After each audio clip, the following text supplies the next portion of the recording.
No fuj tieto nožiska, však by vyhnali aj slepého krtka z jeho nory, a to on má na tú noru hypotéku. Neviem, čo je horšie, že ma šúcha s tými nohami, alebo že tvoja ponožka už má vlastne občiansky. A tak princ vyťahol svoju ponožku a všetky vily odpali, ale fucho si preč. Už sa mi tu nedá dýchať, ja musím na to zaútočiť. Za všetky čúchome bunky.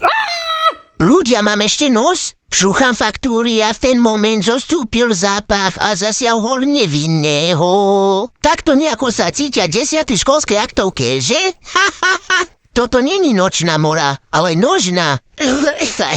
To sú polohy. Ženy z Mikyho klubiku majú konkurenciu, dávajte si pozor. Úplne prirodzená láska medzi psom a psychopatom. Ak sa vám už neozviem, tak na pohrebnenosti kericky neznesem šúchot. Ľudia, chcete fakt vtipný content plný naložených hlášok? Nezabudnite ma sledovať a pridajte sa do členstva, pretože tam budú fakt hlášky bez servítky. Tak poďme na to!